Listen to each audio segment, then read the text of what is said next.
জান্নাতে আছে অনাবিল সুখ ও শান্তি, জান্নাতের নাজ নিয়ামত আমাদের অনেকেরই জানা আছে। সেখানে কোনো কষ্ট নাই, দুঃখ নাই, সেখানে কোনো রোগ ব্যাধি হবে না।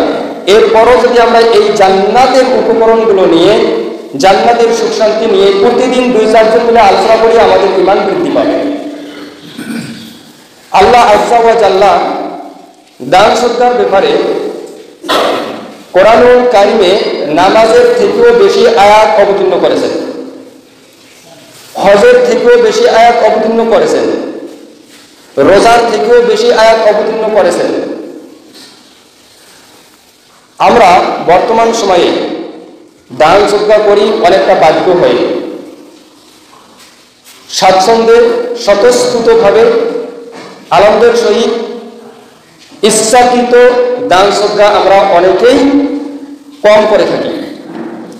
বর্তমান সময়ে আমরা যে দান সদকা করি অনেকটা বাধ্য হয়ে করি, কিন্তু কোরআন ও হাদিস দান সদকার যে ফজিলত বর্ণনা করেছেন, একজন মুমিন, একজন মুসলিম, একজন পরকালগামী ব্যক্তি, একজন আল্লাহওয়ালা, একজন পরহেজগার যে গুরুত্ব দিয়ে, যে আগ্রহ করে নামাজ আদায় করে, যে গুরুত্বের সাথে, যে আগ্রহের সাথে রোজা পালন করে, ঠিক তদ্রূপ একজন মুমিনের উচিত, একজন মুসলিমের উচিত একই গুরুত্বের সাথে, বরং তার থেকেও আরো অনেক বেশি গুরুত্ব প্রদান করে এই দান সদকা করা।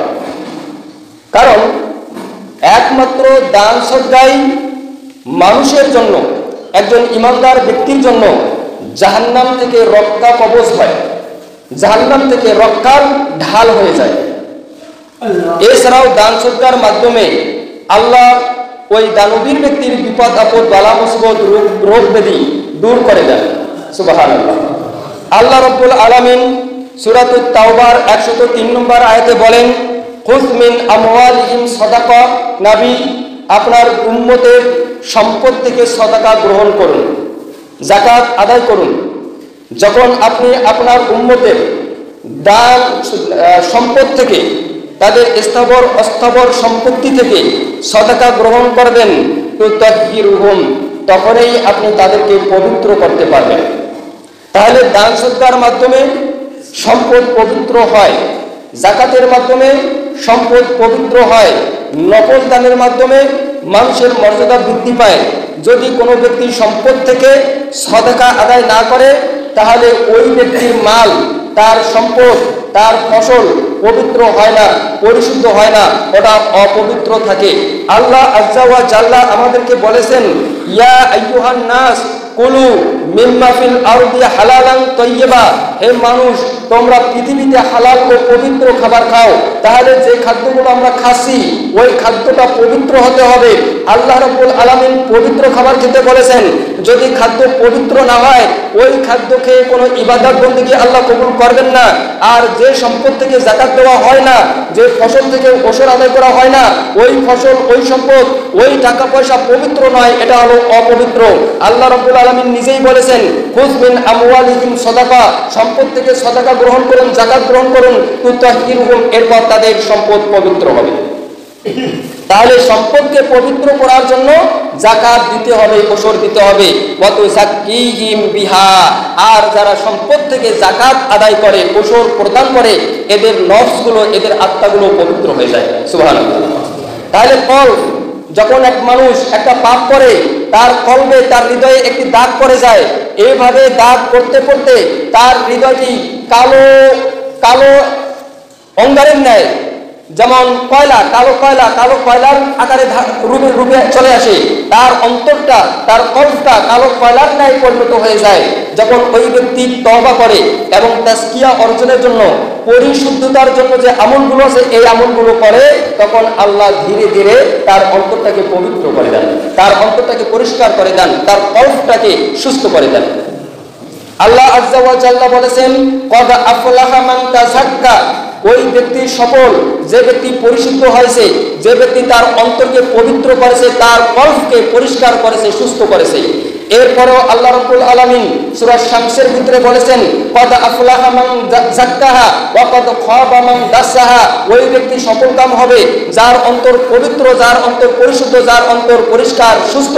আর ওই ব্যক্তি ব্যর্থ হবে, ওই ব্যক্তি সফল হবে না যার অন্তর কলুষিত হয়েছে, যার অন্তর রোগাগ্রস্ত হয়েছে। তাহলে অন্তর পরিশুদ্ধ হওয়ার জন্য, সুস্থ হওয়ার জন্য যাকাতও একটি আমল। এক আয়াতের ভিতরে দান সদকার দুইটি ফজিলত বর্ণনা করা হলো। এছাড়া আল্লাহ আযজা ওয়া জাল্লা সূরা আলী ইমরানের 92 নম্বর আয়াতে বলেছেন, ওয়ালান তানালুল বিররা হাত্তা তুনফিকু মিম্মা তুহিব্বুন। তোমরা কখনোই কল্যাণ লাভ করতে পারবে না, কখনোই পুণ্য অর্জন করতে পারবে না, কখনোই ভালো নেকি, মাত্রাতিরিক্ত নেকি, অধিক নেকি, সওয়াব অর্জন করতে পারবে না। এই খয়রের আরেকটি অর্থ হতে পারে কখনোই জান্নাতে যেতে পারবে না যে পর্যন্ত না তোমরা তোমার প্রিয় বস্তু আল্লাহর রাস্তায় দান করো। আল্লাহ রাব্বুল আলামিন এইভাবে অনেকগুলো আয়াতের ভিতরে দান সদকার কথা বলেছেন। রাসূলুল্লাহ সাল্লাল্লাহু আলাইহি ওয়াসাল্লাম বলেন, ইবনে মাসউদ রাদিয়াল্লাহু আনহু থেকে বর্ণিত আছে, আইয়ুকুম মালু ওয়ারিসিহি আহাব্বু মিন মালিহি আহাব্বু ইলাইহি মিন মালি। এই হাদিসটি আমরা ইতিপূর্বে কয়েকবার আপনাদের সামনে তুলে ধরেছিলাম। আল্লাহ রাসূল সাল্লাল্লাহু আলাইহি ওয়াসাল্লাম বলেন, তোমাদের কার কাছে নিজের মালের থেকে অন্যের মাল বেশি প্রিয়?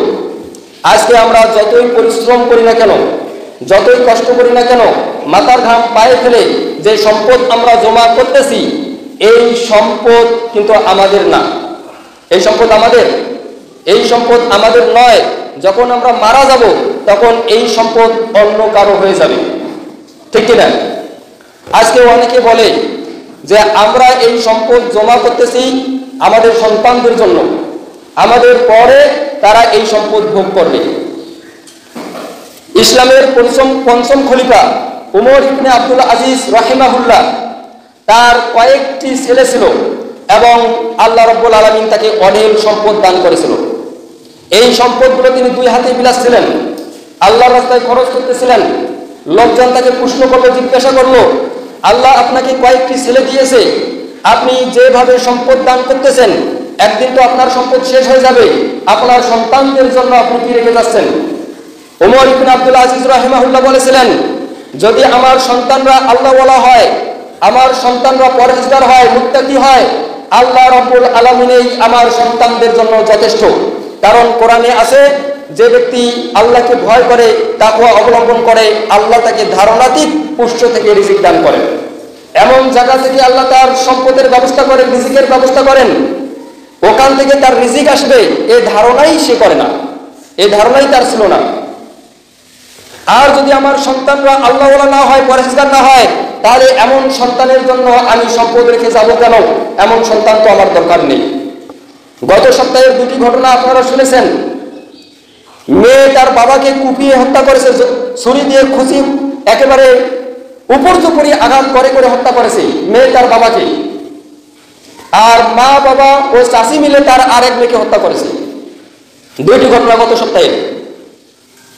এক মেয়ে তার বাবাকে হত্যা করে দিল, আর সম্পদের লালসায় বাবা মা তার মেয়েকে হত্যা করে দিল।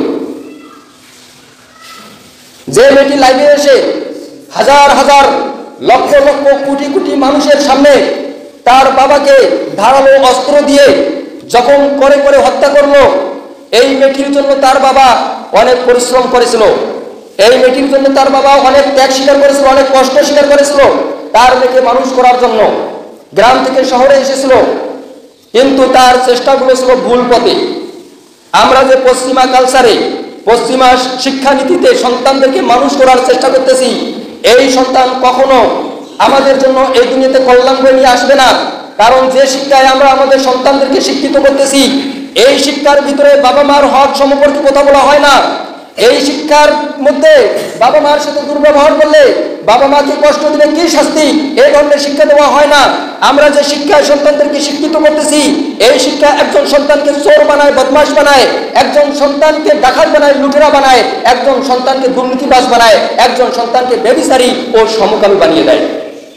এই মেয়েটি পাশ্চাত্য সমাজের আক্রমণে আক্রান্ত হয়েছে, পাশ্চাত্য সংস্কৃতির আগ্রাসনের কবলে সে পড়েছে। এই মেয়ের ছেলের প্রতি আগ্রহ কমে গিয়েছে।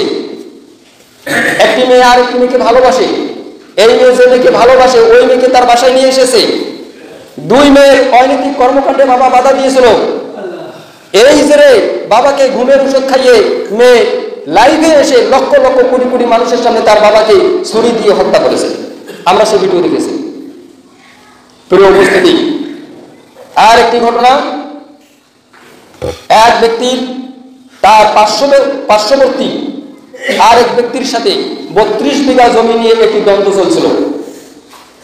বাবা মা এবং ওই মেয়ের চাচি গভীর রাতে মেয়েকে ঘুম থেকে ডেকে নিল। এরপর যে জমিতে দ্বন্দ্ব, ওই জমিতে মেয়েকে নিয়ে গিয়ে ওখানে মেয়েকে রড দিয়ে উপর্যুপরি আঘাত করে হত্যা করেছে। এরপর এই হত্যাকাণ্ড কর্তৃপক্ষের উপর চাপিয়ে দিয়েছে। বাংলাদেশ গোয়েন্দা সংস্থা পরে তদন্ত করে দেখে এই মেয়ের হত্যাকারী আসলে কর্তৃপক্ষ নয়, বরং তার বাবা মা নিজেই। বর্তমান আমাদের আকিদা, এই সমাজের অবস্থা কত জঘন্য, কত নিকৃষ্ট, কত সাংঘাতিক। কোরআন ও হাদিসের কিনারাতেও আমরা অবস্থান করতেছি না। আল্লাহ রাব্বুল আলামিন আমাদেরকে মালের ব্যাপারে, মাল যাতে, গত জুমায় আপনারা শুনেছেন, মাল যাতে কিয়ামতের ময়দানে আমাদের শাস্তির কারণ না হয় এ ব্যাপারে সতর্ক করেছেন। রাসূলুল্লাহ সাল্লাল্লাহু আলাইহি ওয়াসাল্লাম আমাদেরকে নিজের সম্পদ কোনটি এ পরিচয় করিয়ে দিয়েছেন। আমরা যাতে আমাদের নিজের সম্পদ বুঝতে পারি আর নিজের সম্পদের ব্যাপারে, নিজের সম্পদের ক্ষেত্রে সাবধানতা অবলম্বন করি, নিজের সম্পদ বৃদ্ধির জন্য, নিজের সম্পদ দ্বারা পরকালে মুক্তির জন্য চেষ্টা সাধনা করি। আমরা যে সম্পদ আজকে সঞ্চয় করতেছি, জমা করতেছি, এই সম্পদ কিয়ামতের ময়দানে আমাদের কোনো কল্যাণ বয়ে নিয়ে আসবে না। আর যে সম্পদ আমরা এখান থেকে আমাদের জীবনটার সাথেই আল্লাহ রাব্বুল আলামিনের রাস্তায় খরচ করে পরকালে পাঠিয়ে দেব, এই সম্পদেই আমরা মৃত্যুর পরে আল্লাহর কাছে পাবো। এই জন্য আল্লাহ রাব্বুল আলামিন মৃত্যু আসার আগেই সম্পদ পরকালে পাঠিয়ে দেওয়ার জন্য, রাসূলুল্লাহ সাল্লাল্লাহু আলাইহি ওয়াসাল্লাম মৃত্যুর আগেই মৃত্যুর পরবর্তী জীবনকে মূল্যায়ন করার জন্য জোরালোভাবে আমাদেরকে তাগিদ দিয়েছেন, জোরালোভাবে আমাদেরকে নসিহত করেছেন, উপদেশ দিয়েছেন। সাহাবীদেরকে পরিচয় করে দিলেন নিজের সম্পদ আর অন্যের সম্পদের ব্যাপারে। তোমরা বলো তো নিজের সম্পদ কোনগুলো আর অন্যের সম্পদ কোনগুলো? প্রশ্ন করলেন, তোমরা আমাকে বলো, তোমরা নিজের সম্পদকে, নিজের ধন সম্পত্তিকে, নিজের টাকা পয়সাকে বেশি ভালোবাসো নাকি অন্যের ধন সম্পত্তিকে বেশি ভালোবাসো? সাহাবীরা উত্তর দিয়ে দিলেন, মা মিন্না আহাদ ইল্লা মালুহু আহাব্বু ইলাই। আমাদের মধ্যে এমন একজনকেও আপনি খুঁজে পাবেন না যে ব্যক্তি তার নিজের মালের থেকে অন্যের মালকে বেশি ভালোবাসে। তখন আল্লাহর নবী সাল্লাল্লাহু আলাইহি ওয়াসাল্লাম বললেন, ফা ইন্না মালাহু মা কদ্দামা। নিজের মাল হলো মানুষ পরকালের জন্য দুনিয়াতে দান সৎকার মাধ্যমে যেটা জমা করেছে, এটা হলো নিজের মাল। ওয়া মালা ওয়ারিসিহি মা আখরা। আর অন্যের মাল হলো মৃত্যুর পর সে যে সম্পদ রেখে যাবে, এটা হলো অন্যের মাল। এই সম্পদ যদি আপনার সন্তানের আল্লাহর রাস্তায় দান করে, সব তাদের হবে। আল্লাহর নবী সাল্লাল্লাহু আলাইহি ওয়াসাল্লাম বলেছেন, একজন মানুষ যখন মারা যায়, তিনটি জিনিস তাকে অনুসরণ করে। তার মাল তাকে অনুসরণ করে, তার পরিবার তাকে অনুসরণ করে, তার আমল তাকে অনুসরণ করে। তার মাল, তার পরিবার, তার আমল কবর পর্যন্ত তার সাথে যায়। দাফনের পর তার টাকা পয়সা ও পরিবার পরিজন সেখান থেকে ফিরে আসে, আর আমল তার সাথে থেকে যায়। এই জন্য আমাদের উচিত হলো, আল্লাহ রাব্বুল আলামিন বলেছেন, ওয়ামা তুকদ্দিমু লিআনফুসিকুম মিন খায়র তাজিদুহু ইনদাল্লাহ। ধন সম্পদ থেকে তোমরা আল্লাহর কাছে যা কিছুই পাঠাবে, মৃত্যুর পর তোমরা আল্লাহর কাছে সেটা পেয়ে যাবে। তাই আল্লাহ রাব্বুল আলামিন সূরা হাশরের 18 নম্বর আয়াতে বলেছেন, ইয়া আইয়ুহাল্লাযীনা আমানু তাকুল্লাহ ওয়াল তানজুর নাফসুম মা কদ্দাবাত লিগাদ। ও ঈমানদার সম্প্রদায়, তোমরা আল্লাহকে ভয় করো আর পরকালে তোমরা কি পাঠাচ্ছো এই ব্যাপারে একটু চিন্তা ভাবনা করো, এই ব্যাপারে একটু সব সময়ের জন্য প্রস্তুতি গ্রহণ করে থাকিও। তুমি পরকালের জন্য কি পাঠাচ্ছো এই গবেষণা, এই চিন্তা, এই খেয়াল যেন তোমার সব সময় থাকে। তুমি পরকালে কি পাঠাচ্ছো এর প্রতি তুমি লক্ষ্য রাখো। দ্বিতীয় নম্বর হাদিস, আল্লাহর রাসূল সাল্লাল্লাহু আলাইহি ওয়াসাল্লাম বলেন, ইত্তাকুন নার ওয়ালাউ বিশিক্কি তামরা। তোমাদের কাছে দান করার মতো কোনো কিছু নেই। খেজুরের একটু অংশ দিয়ে হলেও, পরিপূর্ণ একটি খেজুর যদি আমাদের কাছে না থাকে, অর্ধেক তো আছে, অর্ধেক খেজুরের মালিকও যদি আমরা না হই, খেজুরের একটু অংশের মালিক হলেও আল্লাহর রাসূল বলেন সেটা আল্লাহর রাস্তায় দান করে দিয়ে জাহান্নাম থেকে বাঁচো। তাহলে জাহান্নাম থেকে বাঁচা যায় দান সদকার মাধ্যমে। আল্লাহর নবী বলেন ইত্তাকুন নার, জাহান্নাম থেকে বাঁচো ওয়ালাউ বিশিক্কি তামরা, যদিও খেজুরের একটু অংশ আল্লাহর রাস্তায় দান করে দিও হয়। এরপর বলেন আন্না সাদাকা তাকিয়ুম মিনান নার, দান সদকা মানুষকে জাহান্নাম থেকে রক্ষা করে। ওয়ালাউ কানাত কলিলা, যদিও এর পরিমাণ খুবই কম হয়। আল্লাহর নবী অপর হাদিসের ভিতরে বলেন ওয়াস সাদাকাতু তুতফিউল খতিয়াতা কামা ইউতফিউল মাউন নার, দান সদকা মানুষের পাপগুলোকে ঠিক সেভাবে মুছে দেয়, মানুষের পাপগুলো ঠিক সেভাবে গোপন করে দেয়, মানুষের পাপগুলো ঠিক সেভাবে মিটিয়ে দেয় যেভাবে পানি আগুনকে নির্বাপিত করে নিভিয়ে দেয়। পানি যেমন আগুনকে একেবারে নিস্তেজ করে দেয়, নিভিয়ে দেয়, পানি যেমন আগুনকে একেবারে স্তব্ধ করে দেয়, ঠিক তেমনি মানুষের আমলনামায় যতগুলো পাপ থাকুক না কেন দান সদকার মাধ্যমে এই পাপগুলো আল্লাহ রাব্বুল আলামিন আমলনামা থেকে অপসারণ করেন। সুবহানাল্লাহ বলেন। তৃতীয় নম্বর হাদিস, আবু হুরায়রা রাদিয়াল্লাহু আনহু বলেন রাসূলুল্লাহ সাল্লাল্লাহু আলাইহি ওয়াসাল্লাম বলেছেন মা মিন ইয়াউমিন ইউসবিহুল ইবাদু ফি ইল্লা মালাকানি ইয়ানজিলান, প্রতিদিন সকালবেলা আসমান থেকে দুজন ফেরেশতা এই জমিনে নেমে আসে। এমন কোন সকাল নেই, মা মিন ইয়াউম, রাসূলুল্লাহ সাল্লাল্লাহু আলাইহি ওয়াসাল্লাম এমন ভাবে কথাটি বলেছেন যে এমন একটি সময় খুঁজে পাওয়া যাবে, একটি সকাল খুঁজে পাওয়া যাবে না যে সকালে দুজন ফেরেশতা আসমান থেকে এই জমিনে নেমে আসে না। দুজন ফেরেশতাকে আল্লাহ আযজা ওয়া জাল্লা দায়িত্ব দিয়েছেন, তারা প্রতিদিন সকালবেলা আসবে, সন্ধ্যা পর্যন্ত তাদের দায়িত্ব হলো একজন যে দানবীর এই দানবীরের জন্য দোয়া করবে, আর একজন যে কৃপণতা করে দান করে না তার জন্য বদদোয়া করবে। প্রতিদিন সকালবেলা দুজন ফেরেশতা এসে আল্লাহকে বলে আল্লাহুম্মা আ'তি মুনফিকান খলাফা ওয়া ইয়াকুলুল আখার আল্লাহুম্মা আ'তি মুমসিকান তালাফা। একজন ফেরেশতা বলে আল্লাহ যে আপনার রাস্তায় দান করে আপনি তাকে এর বদলা দিন, আর একজন ফেরেশতা দোয়া করে আল্লাহ যে আপনার রাস্তায় দান না করে কৃপণতা করে আপনি তাকে ধ্বংস করে দিন। দুজন ফেরেশতাকে এই জন্য আল্লাহ নিযুক্ত করেছেন যাতে দানবীরদের সম্পদ বৃদ্ধি পায়, যাতে দানবীররা আল্লাহর পক্ষ থেকে রহমত ও বরকতের অধিকারী হতে পারে, যাতে দানবীরদের বিপদ আপদ বালা মুসিবত দানের কারণে রহিত হয়।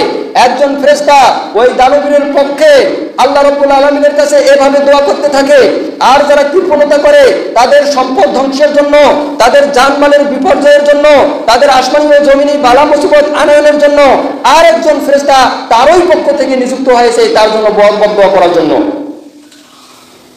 এরপরে চতুর্থ নম্বর হাদিসে আল্লাহর রাসূল সাল্লাল্লাহু আলাইহি ওয়াসাল্লাম বলেন ইয়া বনা আদম আনফিক ইউনফাক আলাইক, ও আদম সন্তান তুমি আল্লাহর রাস্তায় দান করো, আল্লাহ তোমাকে দান করবেন। তুমি যত বেশি আল্লাহর রাস্তায় দান করবে আল্লাহ তত বেশি তোমাকে দিবেন। আল্লাহর রাস্তায় দান করলে এর বদলা আল্লাহ রাব্বুল আলামিন দেন, যদিও আমরা দেখতে পারি না, কোনো না কোনো দিক দিয়ে আল্লাহ রাব্বুল আলামিন এটা পুষিয়ে দেন। রাসূলুল্লাহ সাল্লাল্লাহু আলাইহি ওয়াসাল্লাম এই কথা বলেছেন ইউনফাক, যদি তুমি আনফিক দান করো ইউনফাক তোমাকে দান করা হবে। এই দানটা আসলে আল্লাহ আযজা ওয়া জাল্লার পক্ষ থেকে। আমি আপনাদেরকে বেশ কিছু উদাহরণের মাধ্যমে এটা বুঝিয়েছিলাম কিভাবে দান সদকার মাধ্যমে সম্পদ বৃদ্ধি পায়। আমি 10 টাকা দান করলাম, হতে পারে আমার 10,000 টাকার বিপদ আল্লাহ রাব্বুল আলামিন সরিয়ে দিলেন। এইভাবে দান সদকা বৃদ্ধি পাচ্ছে। আমরা এই দান সদকার মাধ্যমে নানানভাবে আল্লাহর পক্ষ থেকে সাহায্যপ্রাপ্ত হতে পারি, শুধু বিপদ আপদ থেকে নয়, আরো নানান দিক দিয়ে আল্লাহ রাব্বুল আলামিন আমাদেরকে আশ্রয় দেন, আমাদেরকে সাহায্য সহযোগিতা করেন। শুধু এতটুকুই আমরা জেনে রাখি, দান সদকার মাধ্যমে কখনো সম্পদ কমে যায় না, বরং সম্পদ বৃদ্ধি পায়। যেভাবেই হোক সম্পদ বৃদ্ধি পাবে। আল্লাহ রাব্বুল আলামিন বলেছেন ইয়ামহাকুল্লাহুর রিবা ওয়া ইউরবিস সাদাকাত, আল্লাহ সুদকে ধ্বংস করেন, সুদকে কমিয়ে দেন আর দান সদকাকে বৃদ্ধি করে দেন। সুবহানাল্লাহ। আল্লাহ আযজা ওয়া জাল্লার পক্ষ থেকে এই কথার উপর আমাদের পরিপূর্ণ বিশ্বাস রাখতে হবে। এই বিশ্বাসের আঙ্গিকে আমরা উদার হস্তে আমাদের প্রয়োজনীয় সম্পদের অতিরিক্ত যেগুলো আছে এগুলো আল্লাহর রাস্তায় দান করার চেষ্টা করব ইনশাআল্লাহ। আবু উমামা রাদিয়াল্লাহু আনহু বলেছেন আল্লাহর রাসূল সাল্লাল্লাহু আলাইহি ওয়াসাল্লাম বলেন ইয়া বানা আদম ইন্নাকা আনতা বুযুলাল ফাদলা খায়রুল লাক, ও আদম সন্তান তুমি যদি প্রয়োজনের অতিরিক্ত সম্পদ আল্লাহর রাস্তায় দান করো, এটা তোমার জন্য কল্যাণকর হবে, এটা তোমার জন্য মঙ্গলজনক হবে, এটা তোমার জন্য কল্যাণ বয়ে নিয়ে আসবে। ওয়া আনতুম সিকাহু শাররুল লাক, আর তুমি যদি প্রয়োজনের অতিরিক্ত সম্পদ জমা করে রাখো সম্পদ বৃদ্ধির জন্য, স্থাবর অস্থাবর বৃদ্ধির জন্য, ব্যবসা বাণিজ্যের বৃদ্ধির জন্য, বাড়ি গাড়ি বৃদ্ধির জন্য, প্রয়োজনের অতিরিক্ত সম্পদ আল্লাহর রাস্তায় ব্যয় না করে, গরিব দুঃখীকে সাহায্য না করে, এতিম ও বিধবাদের প্রতি সাহায্য না করে, ক্ষুধার্তের মুখে আহার তুলে না দিয়ে এটাকে যদি তুমি ধরে রাখো, জমা করে রাখো, জেনে রাখো এটা তোমার জন্য কল্যাণকর হবে না, বরং এটা তোমার জন্য হবে অকল্যাণকর। ওয়ালা তুলামু আলা কাফাফ, প্রয়োজন মতো সম্পদে তুমি কখনো নিন্দিত হবে না। যদি প্রয়োজন মোতাবেক সম্পদ তোমার কাছে থাকে তুমি নিন্দিত হবে না। প্রয়োজনের বাইরে সম্পদের প্রতি লোভ লালসা, সম্পদের প্রতি তোমার আগ্রহ, তোমার প্রত্যাশা তোমাকে নিন্দিত করবে, তোমাকে লাঞ্ছিত করবে, তোমাকে অপমানিত করবে, তোমাকে অপদস্থ করবে। এরপর বলেছেন অপদা বিমান তাউল, তুমি শুরু করো এই সম্পদ ব্যয় করা যার দায়িত্ব তুমি নিয়েছো, অর্থাৎ পরিবার থেকেই শুরু করতে হবে, এরপরে আত্মীয় স্বজন অথবা প্রতিবেশী, এইভাবে আমরা পর্যায়ক্রমে আমাদের সম্পদগুলো আল্লাহর রাস্তায় দান করার চেষ্টা করব। ওয়ালিয়াদুল উলিয়া খায়রুম মিনাল ইয়াদিস সুফলা, উপরের হাত নিচের হাতের থেকে উত্তম। আমাদের 6 নম্বর হাদিস, যে হাদিস নিয়ে কিছুক্ষণ আগে কথা হলো, আল্লাহর নবী সাল্লাল্লাহু আলাইহি সাল্লাম বলেছেন মা নাকাসাত সাদাকাতুম মিন মাল, দান সদকায় মাল কখনো কমে না। যেটা আমরা কিছুক্ষণ আগে বললাম, দানের মাধ্যমে, ওসরের মাধ্যমে, যাকাতের মাধ্যমে, আল্লাহর রাস্তায় ব্যয় করার মাধ্যমে, খরচ করার মাধ্যমে সম্পদ কখনো কমে না, বরং সম্পদ বৃদ্ধি পায়। ওই হাদিসে আরো দুটি কথা এসেছে। আল্লাহর নবী বলেছেন ওয়ামা যাদাল্লাহু আবদান বিআফউইন ইল্লা ইহসান, যদি কোনো বান্দা কোনো মানুষকে ক্ষমা করে দেয়, একটি ভুল হয়ে গেছে তাকে আমরা ক্ষমা করে দিলাম। বাবা মা সন্তানকে ক্ষমা করবে, স্নেহের পরবশ হয়ে, দয়ালু হয়ে, করুণাময় হয়ে, সন্তানদের উপর যদি তার বাবা মা অন্যায় করে, অবিচার করে, সন্তানরাও শ্রদ্ধার খাতিরে, সম্মানের খাতিরে তার বাবা মাকে ক্ষমার দৃষ্টিতে দেখবে। এভাবে ভাই তার ভাইকে ক্ষমা করবে, বোন তার বোনকে ক্ষমা করবে, প্রতিবেশীরা একে অপরকে ক্ষমা করবে, বন্ধুরা একে অপরকে ক্ষমা করবে। যদি আমরা এভাবে একজন আরেকজনকে ক্ষমা করে দেই, আল্লাহ বলেছেন এই ক্ষমা ওই ব্যক্তির মর্যাদা সম্মান বৃদ্ধি ছাড়া আর কিছু বৃদ্ধি করে না। একজন ভুল করেছে, আমাকে গালি দিয়েছে, আমি তাকে ক্ষমা করে দিলাম, আমার এই ক্ষমা আমার দুর্বলতা নয়, আমার এই ক্ষমা আমার কাপুরুষতা নয়, আমার এই ক্ষমা আমার সম্মান বৃদ্ধির কারণ হবে। আল্লাহ রাব্বুল আলামিন বলেছেন আল্লাযীনা ইউনফিকুনা ফিস সাররাই ওয়াদ দাররা ওয়াল কাযিমিনাল গায়জ ওয়াল আফিনা আনিন নাস, যারা আল্লাহর রাস্তায় সচ্ছল অবস্থায় হোক অথবা অসচ্ছল অবস্থায় হোক, টাকা পয়সা বেশি আছে দান করতেছি, টাকা পয়সা কম আছে কম হলে দান করব, সচ্ছল অসচ্ছল, সংকটাপন্ন অবস্থায় এবং সংকটাপন্ন নয় এমন অবস্থায়, সর্ব অবস্থায় কম হবার বেশি হোক, আল্লাহর রাস্তায় যারা দান করে।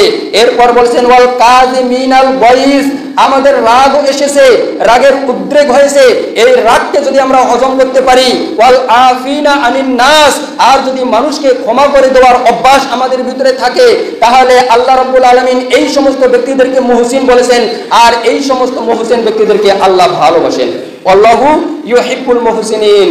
স্ত্রী ভুল করেছে তাকে পানিশমেন্ট দিলেন, এটাকে বীর পুরুষ করে না, বরং তার ভুলটাকে ক্ষমার দৃষ্টিতে দেখে রাগটাকে হজম করতে পারার নামেই হলো পুরুষতা, এটার নামই হলো শক্তি, এটার নামই হলো সাহস।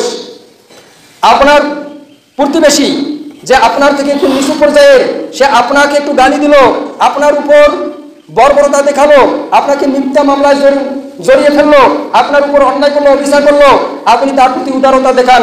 আল্লাহ বলেছেন মন্দকে ভালো দ্বারা প্রতিহত করেন, তখন ওই মন্দ ব্যক্তিটাও আপনার হিতাকাঙ্ক্ষী হবে, আপনার শুভাকাঙ্ক্ষী হবে। যদি আমরা মন্দকে ভালো দ্বারা প্রতিহত করতে পারি, তাহলে একজন চরম শত্রুও বন্ধুতে পরিণত হবে। তাই আমরা পারস্পরিক উদারতা দেখাবো, সহানুভূতিশীল হব, ধৈর্যশীল হব, পরস্পর আমরা ক্ষমার নীতি অবলম্বন করার চেষ্টা করব। আল্লাহ রাব্বুল আলামিনের প্রিয় হাবিব মুহাম্মদ সাল্লাল্লাহু আলাইহি সাল্লাম বলেন ওয়ামা যাদাল্লাহু আবদান বিআফউইন ইল্লা ইহসান, ক্ষমা করার মাধ্যমে ওই ক্ষমাশীল ব্যক্তির মর্যাদা বৃদ্ধি পায়। 3 নম্বর অংশে এসেছে ওয়ামা তাওয়াদুআ আহাদুন লিল্লাহি ইল্লা রাফাআহুল্লাহ, যদি কোনো ব্যক্তি আল্লাহ আযজা ওয়া জাল্লার জন্য বিনয়ী হয়, আল্লাহ রাব্বুল আলামিন তার পদমর্যাদা বৃদ্ধি করে দেন। সুবহানাল্লাহ। আয়েশা রাদিয়াল্লাহু আনহা থেকে একটি হাদিস বর্ণিত হয়েছে, আয়েশা রাদিয়াল্লাহু আনহা রাসূলুল্লাহ সাল্লাল্লাহু আলাইহি সাল্লামের একজন প্রিয় স্ত্রী, রাসূল সাল্লাল্লাহু আলাইহি সাল্লামের পরিবার একদিন একটি ছাগল জবাই করেছিলেন, যে হাদিসটি ইতিপূর্বে আপনাদের সামনে তুলে ধরেছিলাম। এই হাদিসের অনেক শুধু কাদের মাংস ছাড়া বাকি মাংসগুলো তারা বিতরণ করেছে। রাসূলুল্লাহ সাল্লাল্লাহু আলাইহি সাল্লাম এসে তার স্ত্রীদেরকে বললেন, তোমরা ছাগলের কতটুকু বিতরণ করলে? তার স্ত্রী আয়েশা রাদিয়াল্লাহু আনহা বললেন, আমরা সম্পূর্ণ বিলি করেছি, ইল্লা কাতিফুহা, শুধু কাদের মাংস ছাড়া। আল্লাহর নবী সাল্লাল্লাহু আলাইহি সাল্লাম বললেন, না না, কাদের মাংসটুকুই শুধু নেই, তাছাড়া সবকিছুই আছে। সাহাবীর রাসূল সাল্লাল্লাহু আলাইহি সাল্লামের স্ত্রীরা বললেন, সব কিছুই বিলি হয়েছে, শুধু কাদের মাংস আছে। আর আল্লাহর নবী বলেছেন সব কিছুই আছে, শুধু কাদের মাংস নাই। এর মানে হলো আমরা মানুষকে যা কিছু দিলাম সব কিছুই আমাদের জন্য পরকালে আছে, আর এই কাদের মাংসটা এখনো আছে, যেটা আমরা খাবো এটা আমাদের নাই। কেন? এটা আমরা পরকালে পাবো না। যেটা আমরা খেয়ে ভোগ করব এটা পরকালে পাওয়া যাবে না। যেটা আমরা জমা করে রাখবো এটা পরকালে পাওয়া যাবে না। পরকালে আমাদের জন্য সেটাই আছে যেটা আমরা আমাদের জীবন দশায় ও সুস্থ অবস্থায় পরকালে পাঠিয়ে দিয়েছি, এটা আমরা পেয়ে যাব। এই সম্পদ আমাদের জমা। 8 নম্বর হাদিস, আসমা বিনতে আবি বকর সিদ্দিক রাদিয়াল্লাহু আনহা থেকে বর্ণিত। আসমা রাদিয়াল্লাহু আনহা আয়েশা রাদিয়াল্লাহু আনহার ছোট বোন, আবু বকর সিদ্দিক রাদিয়াল্লাহু আনহুর কন্যা, মুহাম্মদ সাল্লাল্লাহু আলাইহি সাল্লামের শালিকা। তিনি বলেন, রাসূলুল্লাহ সাল্লাল্লাহু আলাইহি সাল্লাম বলেছেন আমাকে, লা তুকি ফায়ুকিল্লাহু আলাইক, তুমি সম্পদ বেঁধে রেখো না, অর্থাৎ জমা করে রেখো না। যদি তুমি সম্পদ বেঁধে রাখো, আল্লাহ তোমাকে সম্পদ না দিয়ে বেঁধে রাখবেন, অর্থাৎ তোমার কাছে সম্পদ আসবে না। এরপর অপর হাদিসে এসেছে, আসমা রাদিয়াল্লাহু আনহাকে রাসূলুল্লাহ সাল্লাল্লাহু আলাইহি সাল্লাম নসিহত করেছেন, আনফিকি আও ইনফাহি আও ইনদাহি, হে আসমা, তোমার কাছে যে সম্পদ আছে এটা আল্লাহর রাস্তায় খরচ করো, এটাকে ছেড়ে দাও, এটাকে প্রবাহমান করে দাও। ওয়ালা তুহসি ফায়ুসিল্লাহু আলাইক, যদি তুমি সম্পদ গুনে গুনে রাখো, আল্লাহ তোমাকে টাকা পয়সা গুনে গুনে দিবেন। ওয়ালা তুই ফায়ুল্লাহু আলাইক, আর যদি তুমি সম্পদ জমা করে রাখো, আল্লাহ তোমাকে সম্পদ না দিয়ে জমা করে রাখবেন। তাহলে সম্পদ যতই আল্লাহর রাস্তায় খরচ করব, আল্লাহর পক্ষ থেকে ততই আমরা পাবো। আর এটাকে ধরে রাখলে আল্লাহ রাব্বুল আলামিনও আমাদেরকে না দিয়ে ধরে রাখবেন, যেটা আমাদের তাকদীরে নির্ধারিত হয়েছে যে অমুক অমুক সম্পদের আমরা মালিক হব, কিন্তু সেই সম্পদের মালিক হচ্ছে না। কেন? কারণ আমরা দানবীর হতে পারতেছি না, আল্লাহর রাস্তায় খরচ করতেছি না। এছাড়াও আবু হুরায়রা রাদিয়াল্লাহু আনহুর পক্ষ থেকে এমন একটি হাদিস বর্ণিত হয়েছে যে হাদিসের মাধ্যমে দান সদকার ব্যাপক ফজিলত বর্ণিত হয়েছে। আল্লাহর রাসূল সাল্লাল্লাহু আলাইহি সাল্লাম সেই হাদিসের ভিতরে বলেছেন, মান তাসাদদাকা বিআদলি তামরা, যে ব্যক্তি খেজুর পরিমাণ কোনো কিছু আল্লাহর রাস্তায় দান করে, আল্লাহ রাব্বুল আলামিন তার এই দানটা ডান হাত দিয়ে গ্রহণ করেন। তবে এই দান হবে মিন কাসবিন তাইয়্যিব, হালাল উপার্জন থেকে। কেন? কারণ আল্লাহ রাব্বুল আলামিন হালাল উপার্জন ছাড়া হারাম উপার্জন গ্রহণ করেন না। আল্লাহ রাব্বুল আলামিন এটাকে ডান হাত দিয়ে গ্রহণ করেন। এরপর এই দানটাকে তিনি ওই ব্যক্তির ন্যায় লালন পালন করে, যে ব্যক্তি একটি ছাগল লালন পালন করে, কয়েক বছর পর অনেক ছাগলের মালিক হয়। আল্লাহ রাব্বুল আলামিন তার এই সামান্য দানটা লালন পালনের মাধ্যমে পাহাড় পরিমাণ করে কিয়ামতের ময়দানে মৃত্যুর পর তাকে দিয়ে দিবেন। সুবহানাল্লাহ। এইভাবে আল্লাহর নবী সাল্লাল্লাহু আলাইহি সাল্লাম দান সদকা নিয়ে শত শত হাদিস বলেছেন। আপনারা জানেন যে 7 শ্রেণীর ব্যক্তিকে আল্লাহ রাব্বুল আলামিন আরশের ছায়ায় ছায়া দান করবেন। সাবাআতুন ইউযিল্লুহুমুল্লাহু ফি যিল্লিহি ইয়াওমা লা যিল্লা ইল্লা যিল্লুহু। আল্লাহর নবী বলেন 7 শ্রেণীর ব্যক্তিকে আরশের ছায়ায় জায়গা দেওয়া হবে, যেদিন আরশের ছায়া ছাড়া আর কোনো ছায়া থাকবে না। এই 7 শ্রেণীর মধ্যে দানবীরও রয়েছে। মান তাসাদদাকা আখফা হাত্তা লা তা'লামা শিমালুহু মা তুনফিকু বিয়ামিনু, যে ব্যক্তি ডান হাত দিয়ে দান করে, বাম হাতও জানে না ডান হাত কি দান করলো। প্রিয় উপস্থিতি, এতগুলো হাদিস আমরা আপনাদের সামনে তুলে ধরলাম শুধুমাত্র একটি বিষয় বোঝার জন্য, একটি কথা বলার জন্য, আপনাদের এতটুকু অনুধাবনে নিয়ে আসার জন্য। যারা ঘরে ফসল তুলেছেন, এখন পর্যন্ত এই ফসলের হক ওসর আদায়ের ব্যাপারে কোন জিনিসটি আপনাদেরকে বাধা দিল? কৃপণতার ক্ষেত্রে কোন জিনিসটি আপনাদেরকে উৎসাহ উদ্দীপনা দিল? গত জুমায় আপনারা শুনলেন, ওয়াআতু হাক্কাহু ইয়াওমা হাসাদি, যেদিন ফসল ঘরে তুলবেন সেই দিনে এর হক আদায় করতে হবে। মাত্র 2-3 জন আপনারা মাত্র 2-3 জন ওষুধ নিয়ে এসেছে, আপনারা অনেকেই ফসল ঘরে তুলেছেন, কিন্তু কোন জিনিসটি আপনাদেরকে বাধা দিল? কোরআন হাদিসের এই আমলগুলো, কোরআন হাদিস ভিত্তিক এই ওষুধ নামক গুরুত্বপূর্ণ ইবাদত করার ক্ষেত্রে বাধা হয়ে দাঁড়ালো কি? আল্লাহ রাব্বুল আলামিন বলেছেন, ইয়া আইয়ুহাল ইনসান মা গররাকা বিরাব্বিকাল কারীম। কোন জিনিসটি তোমাকে বাধা দেয়, কোন জিনিসটি আল্লাহর সন্তুষ্টি অর্জনের পথে, আল্লাহর ভালোবাসা অর্জনের পথে, আল্লাহর প্রিয়পাত্র হওয়ার পথে তোমার পথে প্রতিবন্ধকতা সৃষ্টি করে? তোমাকে কিসে বাধা দেয়? কোন জিনিসটি তোমাকে বাধা দেয়? এটা কি কৃপণতা? এটা কি আমার সন্তান সন্ততি, আমার অভাব অনটন, সম্পদের হক আদায়ের ব্যাপারে কোন জিনিসটি বাধা হয়ে দাঁড়াচ্ছে? ইয়া আইয়ুহাল্লাযীনা আমানু লা তুলহিকুম আমওয়ালুকুম ওয়ালা আওলাদুকুম আন যিকরিল্লাহ। আল্লাহ রাব্বুল আলামিন বলেছেন, তোমাদের সম্পদ, তোমাদের সন্তান আল্লাহর জিকিরের ব্যাপারে যেন তোমাদেরকে গাফেল করে দিতে না পারে। এখানে জিকিরের একটি অর্থ নামাজ, জিকিরের আরেকটি অর্থ হলো যাকাত। তাহলে তোমাদের সম্পদ, তোমাদের সন্তান আল্লাহর জিকিরের ব্যাপারে যাতে তোমাদেরকে বাধা দিতে না পারে। আমি আপনাদেরকে আগেই শুনেছিলাম ধন সম্পদ জমা করার এর ভয়াবহতা কত বেশি। যে সম্পদ জমা করে রাখে, আল্লাহ রাস্তায় দান না করে, আল্লাহ তার জন্য পাপ জমা করে রাখেন। ইন্না মিন আসওয়াজিকুম ওয়া আওলাদিকুম আদুওয়াল লাকুম। সন্তানের জন্য, পরিবারের জন্য, এই দুনিয়াতে প্রভাব প্রতিপত্তি বিস্তার করার জন্য, আধিপত্য বিস্তার করার জন্য, ধনবান হওয়ার জন্য আল্লাহ রাব্বুল আলামিন বলেছেন, তোমাদের এই সম্পদ, তোমাদের স্ত্রী, তোমাদের সন্তান, তোমাদের শত্রু, ফাহজারুহুম, তোমরা এই ব্যাপারে সতর্কতা অবলম্বন করো। অতএব জুমার নামাজের পর পরেই যারা ফসল ঘরে তুলেছেন, অবশ্যই এই ফসলের চুলচেরা বিশ্লেষণ করে, হিসাব নিকাশ করে পরিপূর্ণ ওসর আজকের মধ্যেই পৌঁছে দিবেন ইনশাআল্লাহ। ইনশাআল্লাহ বলেন।